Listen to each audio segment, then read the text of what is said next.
Paul's advice on marriage that flex depending on timing. Come to 1 Corinthians chapter 7.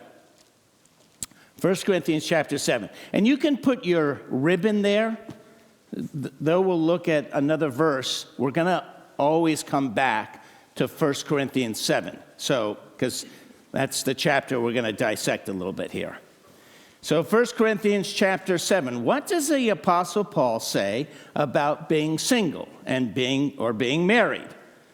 And Wednesday night I actually hit a little bit of this because we're going through 1 Corinthians. So 1 Corinthians chapter 7, verse 1. Now for the matters you wrote about, and obviously someone must have asked the Apostle Paul, what do you think? Is it good to get married or to stay single? And so Paul is going to answer that question. He goes, it's good for a man not to have sexual relations with a woman. I think it's good for someone to stay single. Come over to verse 6. I say this as a concession, not as a command. So he's basically saying, this is my advice. It's not a command from God. I wish, verse 7, that all of you were as I am. I wish you were all single. The Apostle Paul is single. And he says, I actually wish you were all single as I am. But each of you has your own gift from God. One has this gift, another has that. Verse 8, now to the unmarried, all right, to the single people, and the widows, widowers, those that have become single again, I say it is good for them to stay unmarried as I do. So his advice is, my advice is, stay single. If you become a widow, a widower, I think you should stay single. Now, don't lose that spot there. I want you to turn to 1 Timothy chapter 5.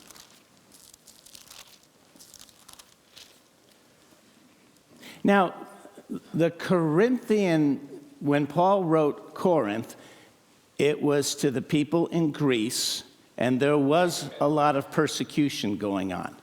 And so his advice may have been tainted a little bit about staying single because of persecution in Greece. Timothy, when he writes Timothy, which is 12 years later, Timothy is in Turkey. And in Turkey, there is not persecution going on at this point. And so in verse 11 of 1 Timothy chapter 5, verse 11, the Apostle Paul writes, as for younger widows, do not put them on such a list. They had a list where the church would take care of widows. For when their sensual desires, let's call that love life.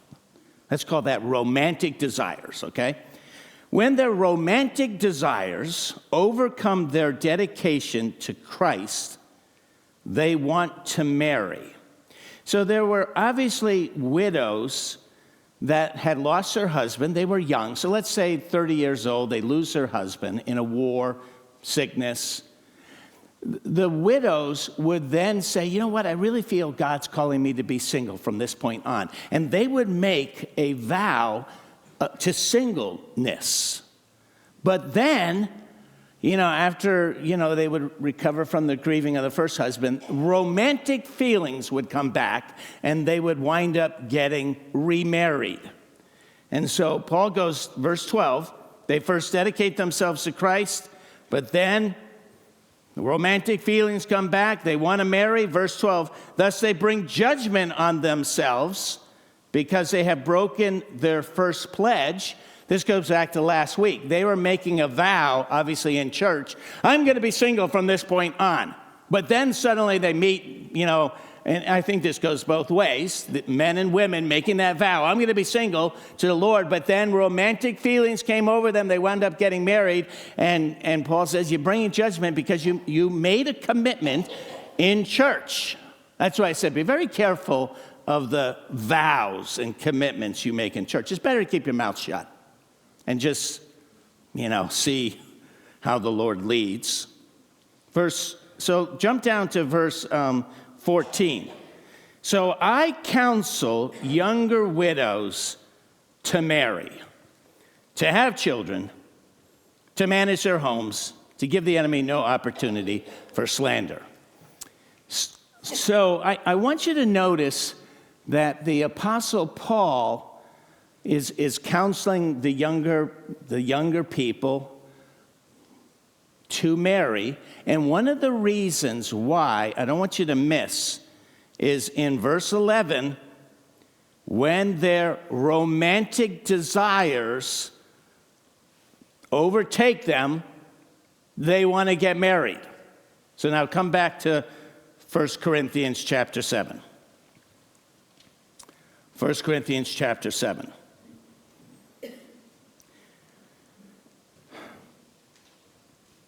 Verse 1. So this is my advice to all single people. Yes, in one sense, there is some great advantages to be single. However, you're probably not called to be single if you are struggling with romantic feelings.